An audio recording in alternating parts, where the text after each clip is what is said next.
Hello and thanks for joining the Thursday edition of Journalist Hangout. I'm Ayodele Ozubakun. Today on the program, Dogara defects picked PDP forms as Shakarao political ally Takai explains why he remained in PDP. Federal government vows to probe foreign involvement in herdsmen killings. And later on the show, thieves invade Leah Sharibu's father's house, steal generator, foodstuffs as Boko Haram attacked army base in Damasak. I'll be hanging out with Babajide Kolade Otitoju, Chris Kende Wandu, and Afolabi Akinola. So if you're ready, let the hangout start now.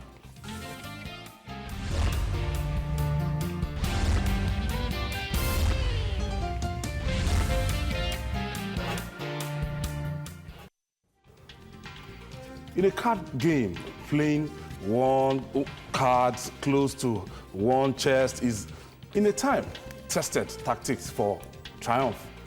In a deft political move, the Speaker of the House of Representatives, Yakubu Dogara, kept everyone waiting regarding his new political home. Dogara shrouded his intended actions in secrecy till the very last minutes. Even when the National Assembly was hit by mass defection, he refused to join the exodus. It is now an open secret that he has dumped the All Progressive Congress for the People's Democratic Party. Dogara has reportedly picked PDP nomination forms to seek re-election as the federal lawmaker from Bauchi State on the platform of the People's Democratic Party. In another defection saga, an ally of the former Kano State governor, that is Ibrahim Shekarau, is also weighing his own options. Saliu Takai has refused to defect alongside his godfather. Shekarau, from PDP to the APC, he says majority of his supporters want him to remain in the PDP, so he will. Well, to start off, from time, the Speaker of the House of Representatives, that's Yakubu Dogara, he was initially loved by his party, and he had a more cordial relationship with the executive than the Senate president. So at a point in time, you know, I don't know, at what point in time did Yakubu Dogara fell out with his political party, APC? He became a speaker through the APC, and he's still a speaker. So picking the nomination form, because we know that these things are time-bound. They are time-bound. You have to collect that nomination form before the deadline. So are you surprised in any way, Jide? I think we all expected him to move at some point, but later on, he started behaving like he would not move, and it was at that point that the chairman of the party, national chairman, Oshomole, began to even praise him. Remember that press conference where he was praising profusely and compared him to Bukola Saraki, and said that he has consistently showed respect to the party, unlike Bukola Saraki, who in his opinion did not show respect to his party. Remember the matter of the letter from the party that Bukola refused to allow to be read on the floor of the Senate. And then the issue of principal officers of the Senate, that the leadership of the APC wanted, to be enthroned. Yes, Bukola had emerged, but they wanted him to pick the choice of the national leadership of the APC as principal officers. That letter was the letter that he refused to read on the floor of the Senate. He ruled the matter out of order. But in the case of Dogara, he bowed to the wish of the party. And that's why today people like the Surulere man, with the bearded Surulere man, are principal officers today, because they were choices of the leadership of the party, just to appease people, make everyone happy after Gbajabiamila failed in his bid to become the speaker. So Oshomole repeatedly made reference to that piece of action by Dogara as demonstrative of his loyalty, of his respect to the party. But really, you asked the question about at what point did they fall out. I think that, just as the president said some time ago, that most of the people leaving the party had no issue with the president. It is with governors in their states, because of the animosity between them and their governors. That's why a lot of them are leaving. And if there is any state where you could see clearly that the governor made up his mind from the beginning that people like that national officers, National Assembly members from his state will not be allowed to return to the National Assembly, it has to be the governor of Bauchi State. He didn't start well. Many people were not happy with him. He was finding it difficult to pay salaries, and generally he was not performing. Remember even the incident, because he could argue, or some of his supporters could argue, but we remember that it was on the way to mosque on Saturday.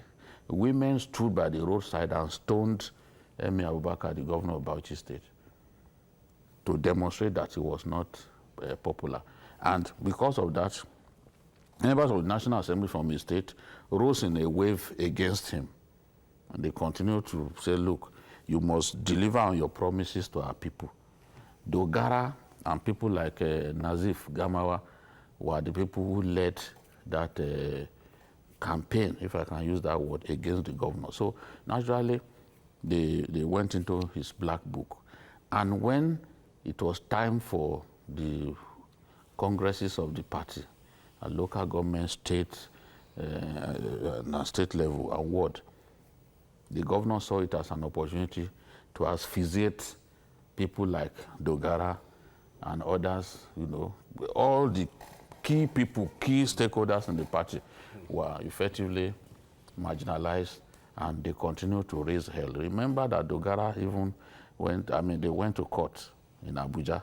So the foundation for the exit of Dogara from the APC was laid by the frosty relationship between him and the governor of the state. And remember that Asiwaju was supposed to lead a reconciliation committee.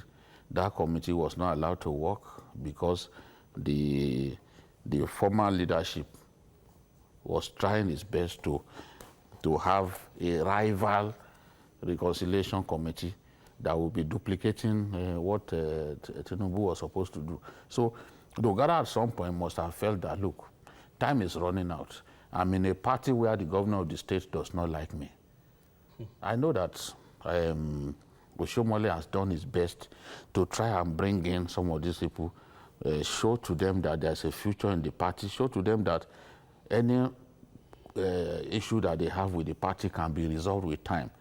But as you can see, time is running out, and he must have felt that the governor of the state will do whatever he can, if he remains within the party, to ensure that he's frustrated.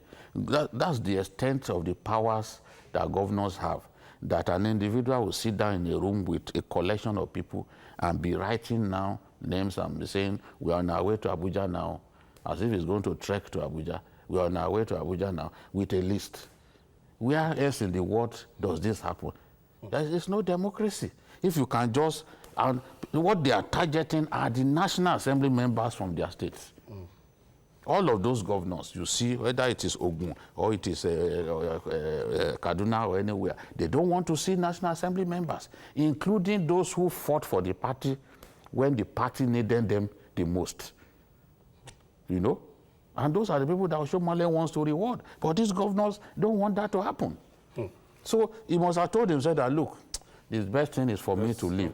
In any case, recent elections have shown that is in the part of the state where he comes from, that PDP has some strength. So he must have told himself that, look, if I go there, he's been in the National Assembly for 12 years. You know, so he must have told himself that, look, if I go to the PDP, I can still win. So still win.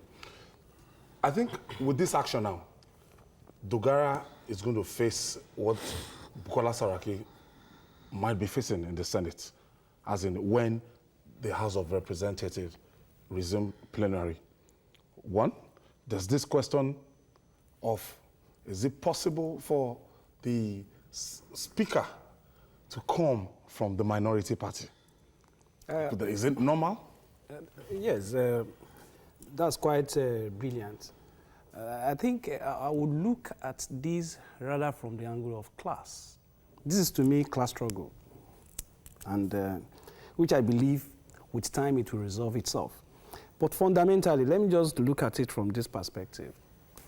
I observed that Dogara himself, they don't really face the kind of, animosity and, of course, exchange of verbal exchange of war of words between the executive and the legislature, like that of Bukola Saraki. If you look at this administration clearly, of course, he had the issue about there was a problem with his emergence. But I think to a great extent, the kind of issues he had is not as severe as that of Bukola Saraki with the presidency and the executive per se. But I think essentially that with this defection, he planned it in such a way that the chances of survival will be very higher. Because if he had done it like the other people, the way they were doing it, the way everybody was moving at the same time, it would have worked. There was a game plan for him to do that, and he realized that there is strength at the end of the day if he does it that way. But fundamentally, the defection is not, in my understanding, in the interest of the masses. It's just for personal ambition. That is just what I've seen so far as this defection is concerned. It's not in line with the vision and the mandate of people who put them in power. If you look at it clearly, what have they achieved so far? What have they achieved so far with the kind of positions given to them for a very long time? So the people are not really convinced about their mandate. They've not been able to deliver to a great extent. So the defection to me is personal, and I doubt if at the end of the day they are able to win this election. Because of course I'm sure, because all Progressive Congress felt betrayed by their emergence, felt betrayed again by the fact that they did not release, in fact there was no synergy in this administration between their leadership and that of the executive. And that's a big challenge. Okay, let me quickly take this breather before I take the intervention of my friend Sikian.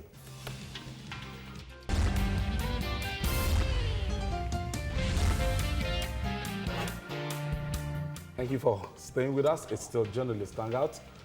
Chris, what is the implication of the seeming defection? Because he has not announced formally. But for him to go and pick the form, it's like case closed.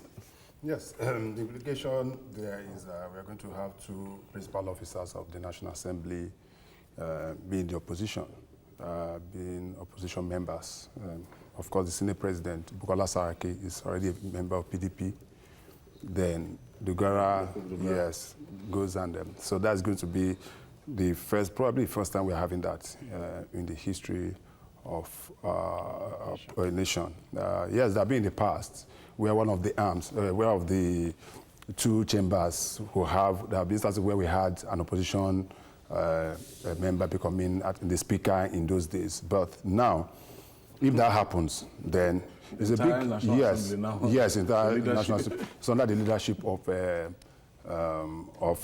opposition party. Then, yes, my only challenge there is that unlike the Senate, Bukola Saraki can really hold his own and say yes.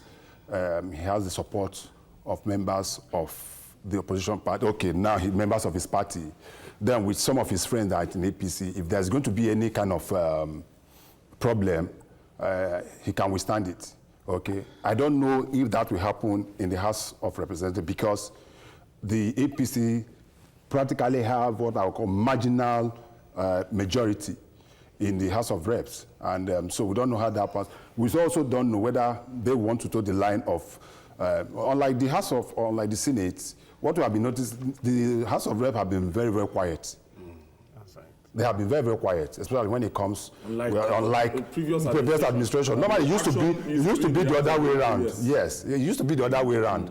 But this time around, and that is why I respect somebody like Dogara, he has been able to play his politics very, very well. He has been very liberal-minded.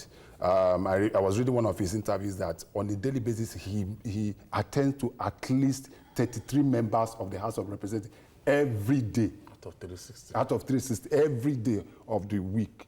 Okay, after plenary and whatever, at least he sees, meets about 33 of them, that even himself, he finds it difficult to even attend to his own problem. Okay, that is kind of synergy he has with it. To the APC, to me, is a big loss. Okay, irrespective of whatever anybody says. The governors, what the governors are doing are just trying to enshrine themselves, forgetting that when they finish, all of them are going to retire to the Senate. That's what they've been doing. Practically all of them. No, they will do it to them. They will do it to them, and that is what will happen to God's them. grace. By God's grace. That's what we're seeing. It will happen to them. The so-called people that they are endorsing now and trying to put them there to represent. We have seen instances where so many governors had anointed sons, and when they get there, they just do away with them. They are countless. We can start counting them. It's in Enugu. So many of them. Okay? The same thing will happen. So, there's this saying by the Yoruba that I think the whatever that was used to beat the other woman is kept somewhere. Is there waiting for the. So, but for us, it is for us, those of us on this side of this, is a good. It's good for us. We report whatever they are doing. We say the way it is, and look and wait and analyze. But in Bauchi, just as Jide said, Dogara from the I was some time ago, about 6 months ago, I took a 3-day tour of Bauchi State. Within the zone where Dogara comes from, he's very popular. Irrespective of whatever anybody says, he is very popular among his people. And it is very difficult for a governor to totally, you can have a total hold of this, but there are certain individuals that you find it difficult to be able to penetrate. Yes, because, at their own, yes, it will be very, very difficult. Yeah. I don't know how he's going to do it, but let's wait and see. It's going to be a big fight. It's going to be a big one. Yeah, Jide, what's happening in Kano State? Without, if Shekarau, Shekarau is back to the APC and is going to come back with his, let's say, his structure and all his close allies. Yeah. But if Saliu Takai, they call it Saliu Takai is waiting still in the People's Democratic Party, what does this portend to the movement of Shekarau? This is one of the most interesting spectacles that I've seen in my years of monitoring Nigerian politics. Take and Shekarau had been political friends since 1999, and Shekarau made him commissioner for water resources, and he built the biggest water treatment plant in West Africa, delivering 150 million liters of water daily. So good was this man and his achievement that even the Obasanjo, despite Shekarau being in a rival party, Obasanjo decided to waive the import duty for the equipment that was used to build that water plant. And he's so popular that even when Kwankwaso was governor and PDP literally controlled the whole state, Take continued to win even in his local government. Take won, you know that 2003, 2004. Take won the election. He won the election. They have 2 terms. During Kwankwaso's time, he won the election in his local government. So he's been local government for 3 terms. One during the time when they elected people without political parties, and on 2 occasions. So he has popularity, but nobody expected that what will happen will happen. Up to the last minute, even the first day that the that Shekarau hinted at going to the PDP, he was with them. When the chairman of the party, national chairman, came, he was with them. And then on Saturday, the grand finale of the defection, they didn't see Take. Meanwhile, Take was in fact, Take was one reason Shekarau took that decision. Because he couldn't, Shekarau is a gentleman, he couldn't have decided just because of himself alone. The government of Kano, the governor, continued to negotiate, tell him, look, you have a deputy who had tried in the past to win election as governor.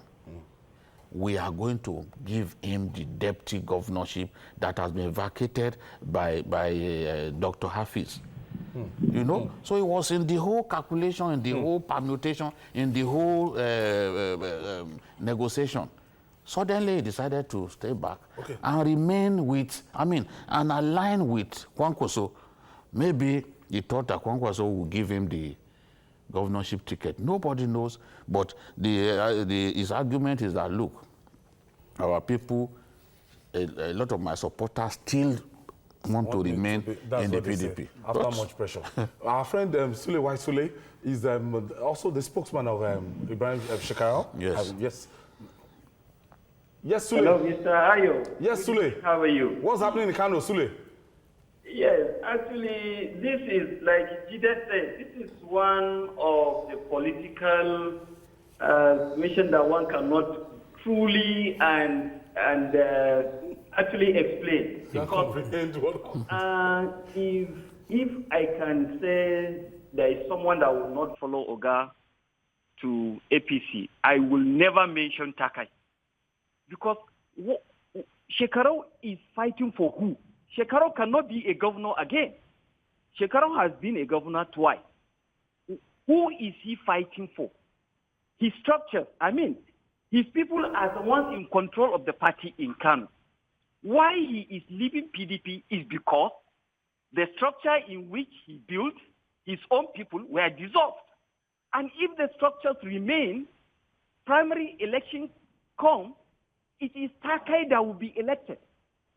Shekarau has nobody in mind up to today except Takai.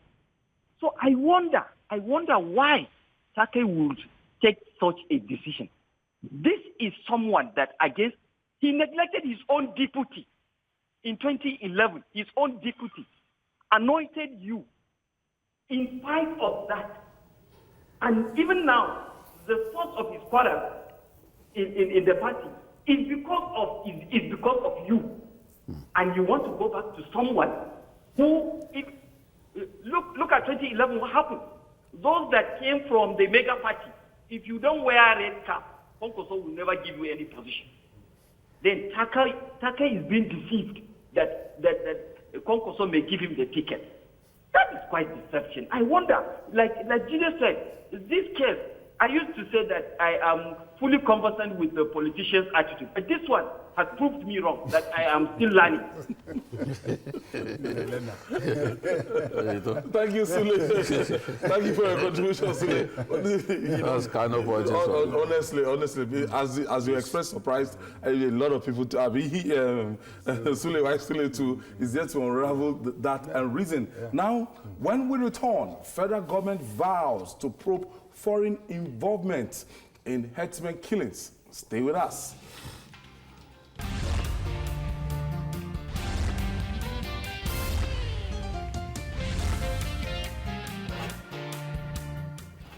Welcome back. Nigeria's attempt to rid its territory of terror is becoming long and tortuous. Many conspiracies have been fingered as responsible for the continued escalation of the violent crimes across the country. But the foreign conspiracy theory remains constant. Minister of Defense Mansour Dan Ali inaugurated a high-power 6-man technical committee in Abuja to investigate extent of the foreign involvement in the herdsmen farmers crisis across the country. The committee, headed by a certain Brigadier General Umar Ibrahim, has 3 weeks to conclude the investigation. Gentlemen, let me ask you. It has always been said that these herdsmen rustlers, that most of them, they come from neighboring countries, and some of them are even mercenaries. Well, that's a fact. And I think, again, most serious nations in the world, one thing they do that makes them distinct from every other station, nation, is they are very conscious of the porosity of their borders. What makes advanced country great is because of the social security numbers. Any country that is not conversant with the data of her citizens is in trouble. If you move from any state to another state in the United States, your social security number will reveal the identity of your location. We must embrace Western technology to address this for us. In a situation where you have a country that you cannot even identify, even you as a citizen, can't even identify who is this and who is that. So how do you even plan? So census becomes nonsensical when you don't even have accurate data of whom you are even trying to capture.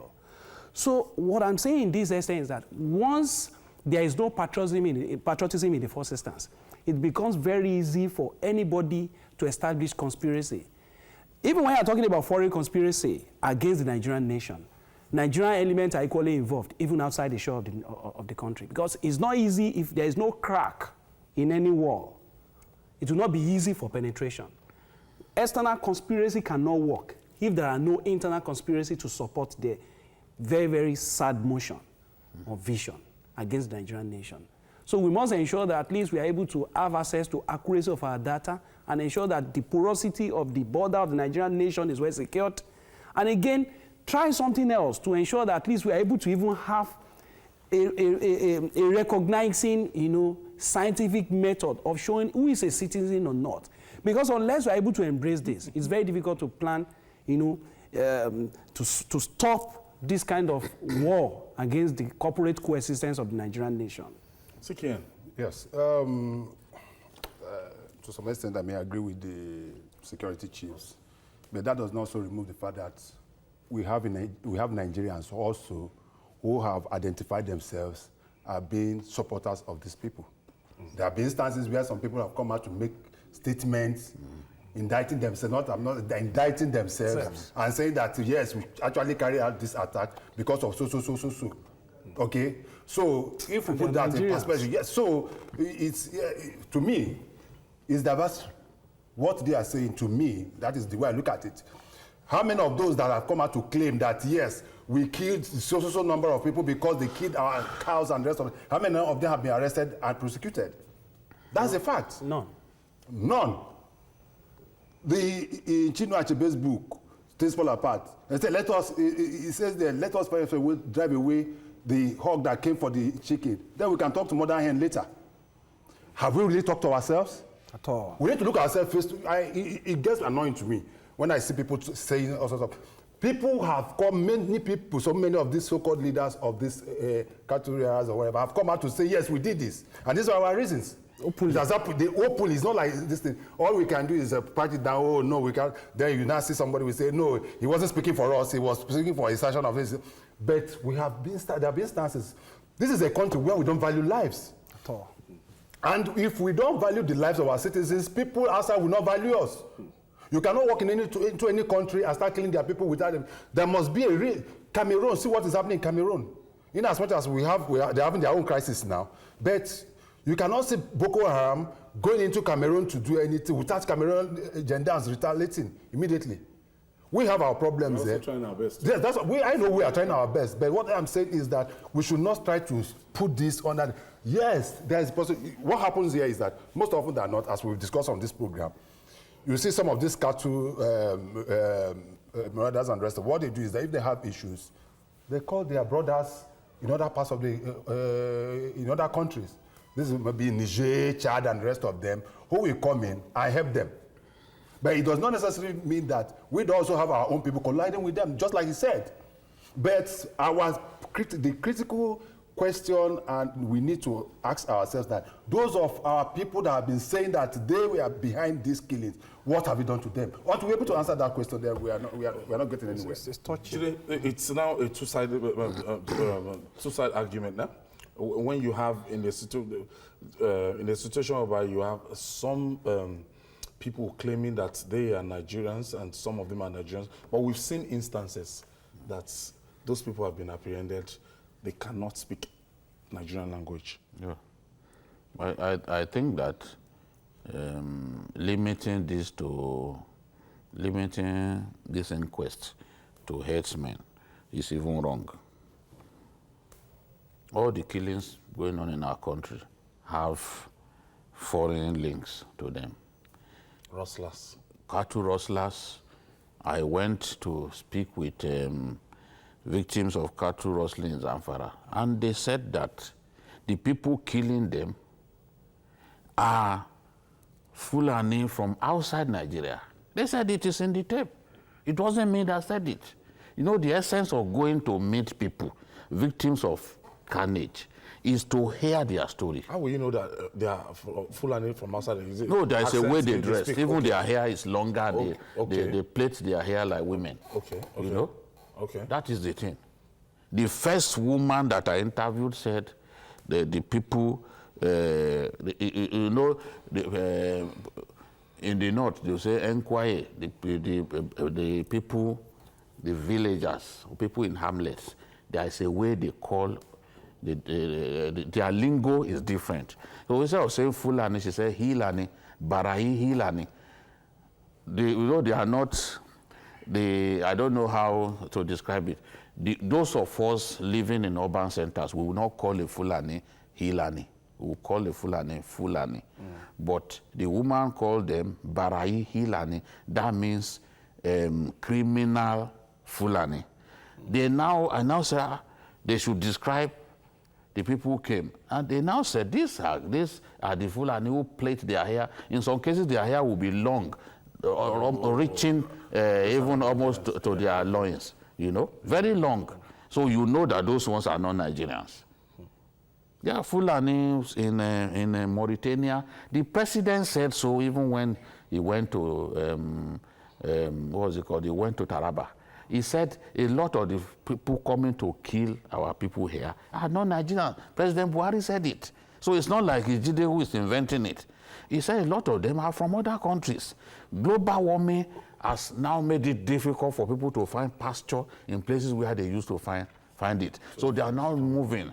And there is a grazing route stretching all the way from Nigeria to Central African Republic. It passes through Katsina, passes through even Kebbi State. So it's an old grazing route. So that old grazing route, if people still use it, that's where you have those forests now that some of these cattle rustlers are hiding. It's an old grazing route, and some foreigners are still using that old grazing route to come into our country. Many of the people killing Nigerians on behalf of Boko Haram cannot speak a word of Nigerian language. I've seen it happen. They can't speak the word of our language. So cattle rustlers, a lot of them are not Nigerians. Headsmen coming here to kill our people without mercy, a lot of them are not Nigerians. I agree that some Nigerians engage them sometimes to come and kill fellow Nigerians when they have conflict. Oh, you set ablaze, or you killed my cattle, I will avenge it. Oh, I'm a farmer, you set ablaze my farm so that fresh grass can sprout, and you destroy what I've labored for. I must kill your cattle in revenge.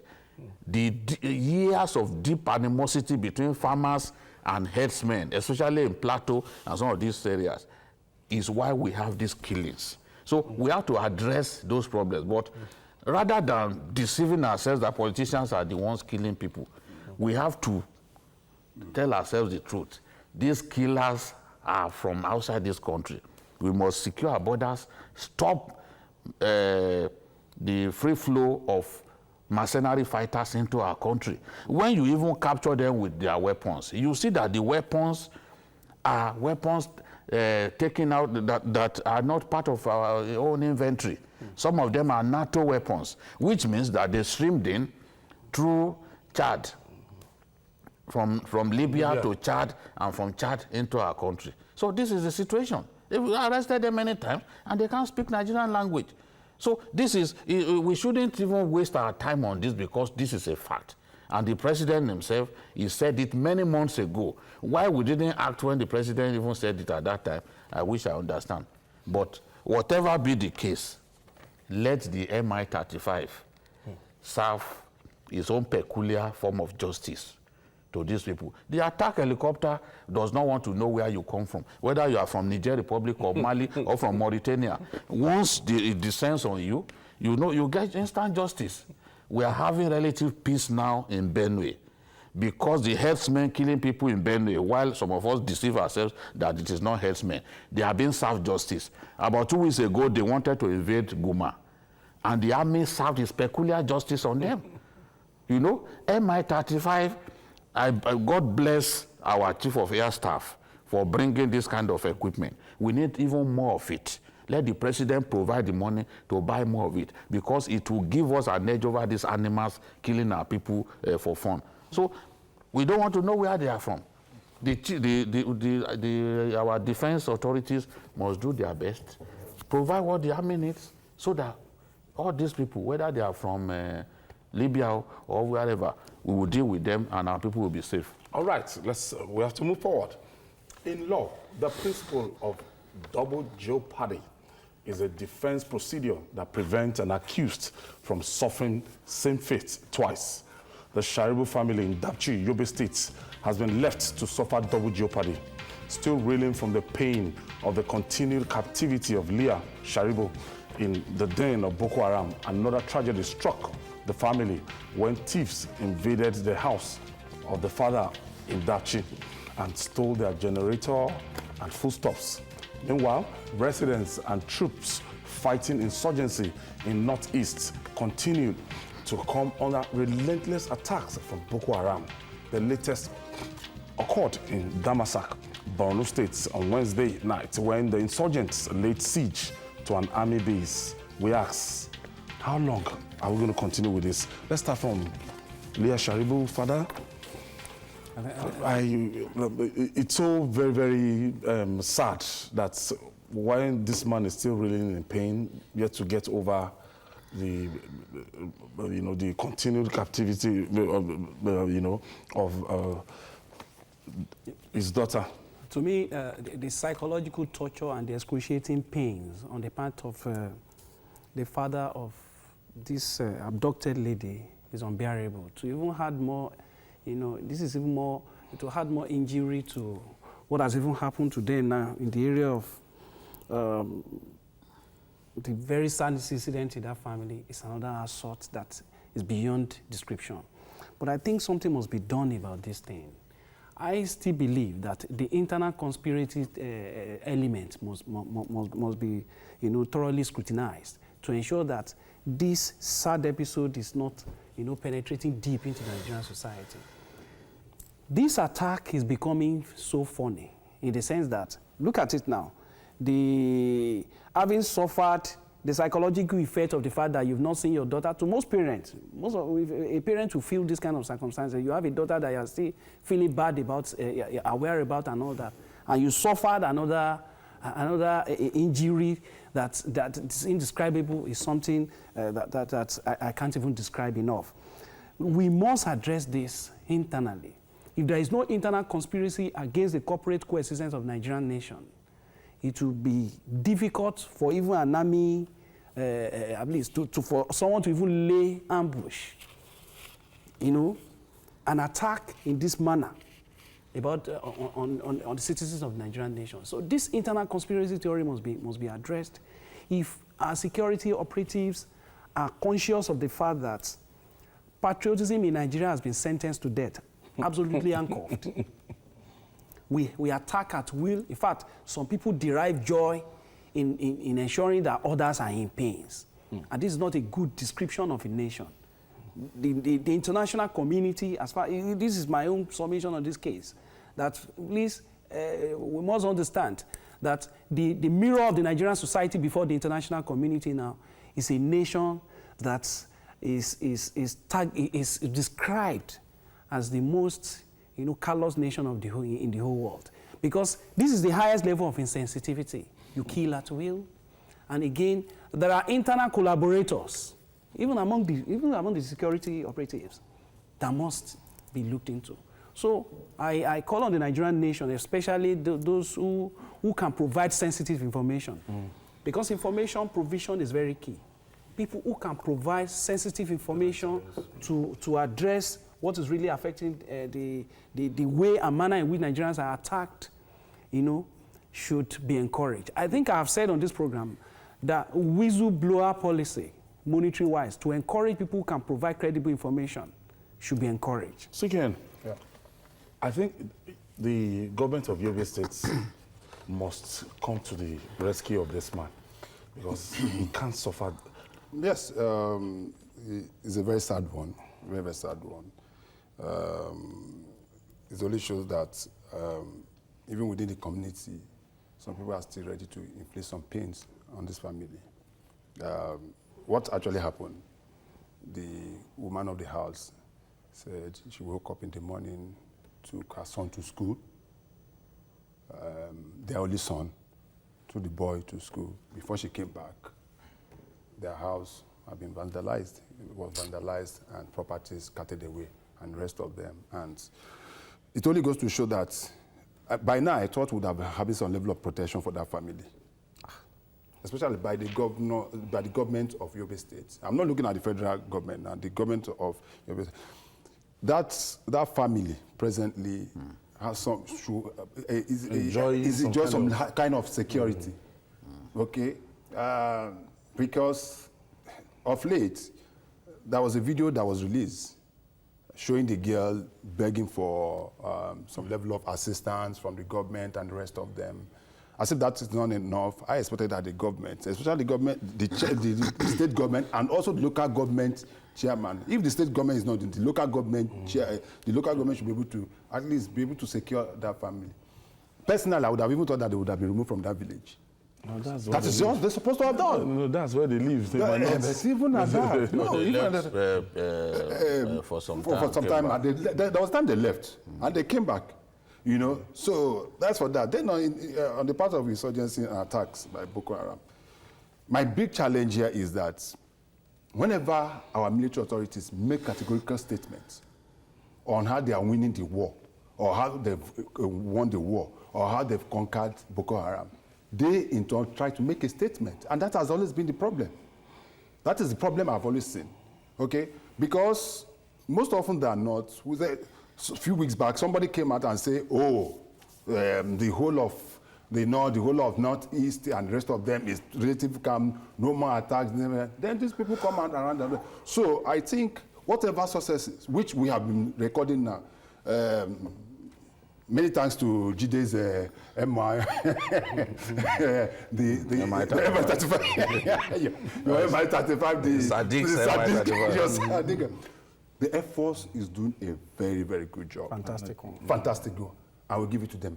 Our military, the army, are doing very, very fantastic job. Of late, I give it to them. Okay, they have been recorded so many successes across board. They've lost a lot of men. They've lost a lot of men. And because of the nature of their job, most often than not, we don't get to hear the number of people we are losing. Because in security circle, you don't disclose that. So that's, you don't go, but I personally know that they have been doing a lot and they've been losing that. So whatever they've been doing, what I just think we should do is that whatever successes they are recording should be kept within the ambit of security. Don't go out and start telling, let this thing be done. There is no total want. We'll be able to win this war. We shouldn't just be saying hallelujah. Okay, I have this caller. Sulaiman is calling from Lagos. Thank you for joining us. Thank you so much. Good evening, sir. Good evening, Babajide. Good evening. Good evening. Thank you so much. You people are doing a wonderful job, and it is really a double jeopardy for this family to undergo this kind of trauma. It's very, very painful, and I believe every meaningful Nigerian should put this kind of thing into consideration. The security should do something, both the internal security like the SSS, to find out these people that came into this kind of, to these people compound and take away their generator and food stuff. If nothing, those are nothing from the eyes of other people. They can replace it back to them. But they should find that, because it means there is a collaboration from the same Boko Haram that took away that girl, there is a collaboration within that vicinity to come into that compound and do these kind of things, to add more injury to this kind of family. And I believe God will expose them to the glory of God. Thank you so much. Thank you very much. Babajide, let's first of all talk about this Sharibu. Yeah. She's been in detention for more than 200 days now. I call it detention because it can't be anything else. You have no access to your family. There can be no trauma greater than that. She cannot, I'm sure she cannot even commune with her God the way she would want, because we've heard that they didn't release her because she refused to convert to Islam. Yet we all know that Boko Haram are not the best specimen of Islamic religion. They are not, their practices, are antithetical to Islamic values and practices. But they want people to believe that they represent the best of Islam. No serious people will take them seriously for that, given what they do. There's nowhere that Islam prescribed that you should be killing people or force people to adopt your own religion, you know, because some of us took courses in Islamic knowledge in the university, you know. So we know that this is not consistent with the behavior of a true Muslim.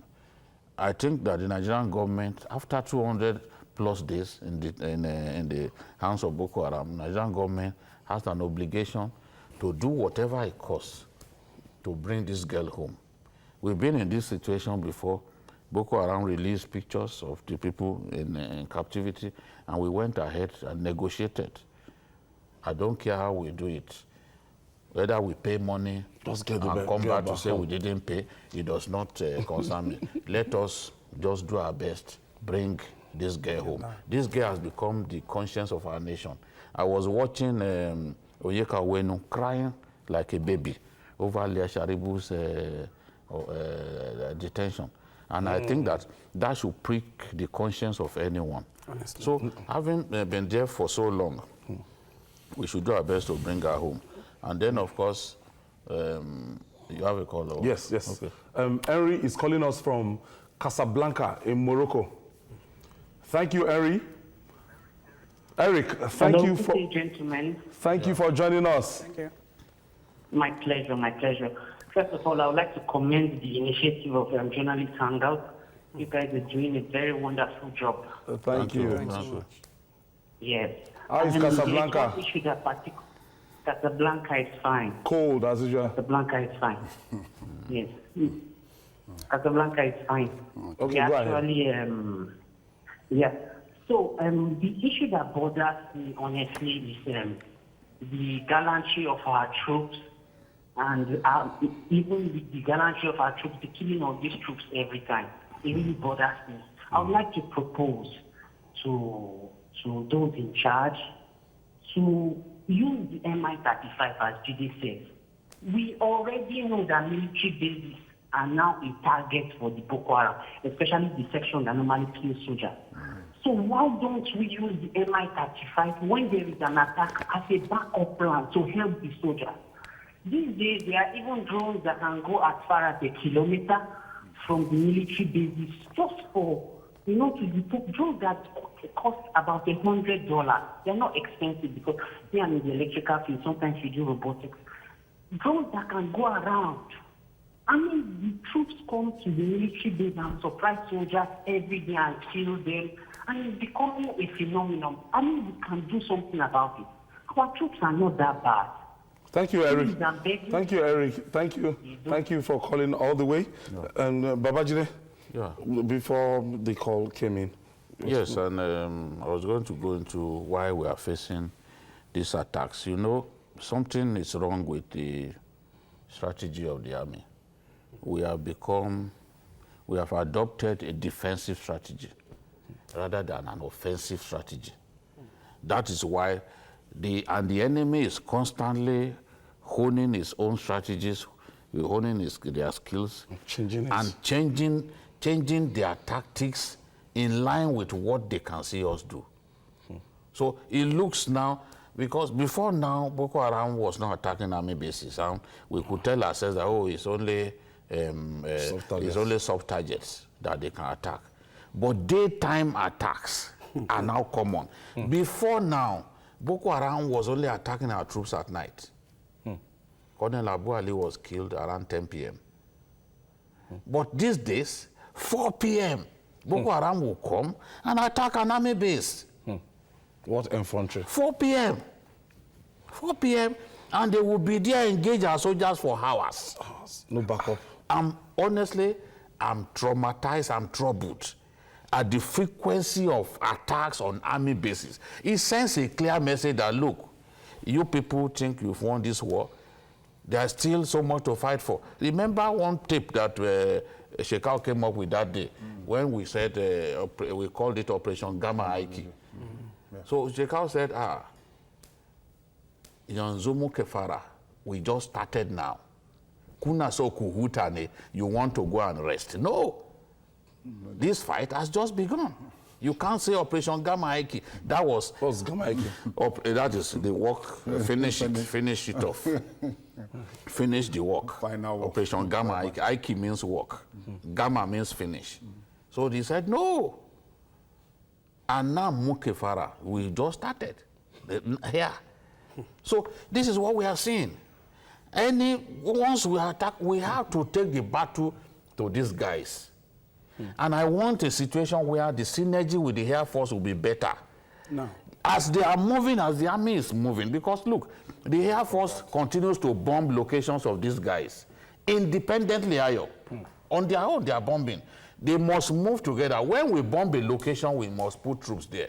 But I recognize that we don't have enough troops.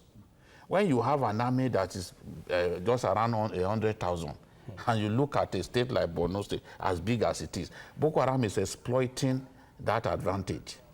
And how do you move really? With hillocks vans, hillocks in that terrain?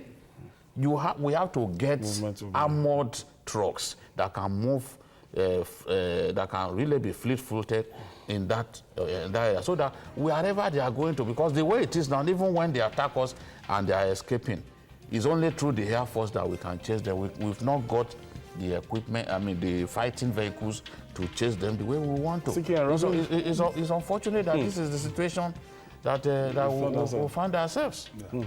Yes, just as Jide rightly said, the war on terror. I think this is the second, after the attack on Gudum Valley, this is the second army base that will be attacked. Just under one week or so. The war of terror is a universal thing. It's not only Nigeria. It's going around the whole world. But ours has been, ours is very peculiar. Unlike what, if it's conventional war, I don't think that any of these ragtag people can stand our army. But theirs is not a conventional. Coming to our base now. Coming to our base now. We still think it's just a conventional war. Because we just think, that is what I'm saying. We are holding down our, we are looking at this as a conventional. It's not. So they should, they should devise enough strategy, okay, to be able to nip this in the bud. Okay. And that's what they need to do. Afolabi, your final take? My final take on this is that we are not fighting foreigners per se. Nigerians are also fighting Nigerians. Boko Haram, majority of them are Nigerians, and the Nigerian troops are also Nigerians. So, but the only thing that can help us to have a way to ensure that the corporate coexistence of Nigeria is not damaged is when there are no internal collaborators against the corporate coexistence of Nigeria. I want to thank you, Conspiracy internally must be resolved. Thank you, Afolabi Akinola. Thank you for your contribution. And my baby lawyer, Chris Kende Wandu, thank you for coming on the show today. And Babajide Otitoju, thank you for always being there. And that's it on Journalist Hangout. Join us tomorrow for another exciting episode of the program. And also watch Journalist Hangout on our platforms showing on the screen. We're on YouTube, youtube.com/TVC News Nigeria. Our feedback channel is Journalist Hangout at tvcnews.tv. I'm Ayodele Ozubu. I will see you next week.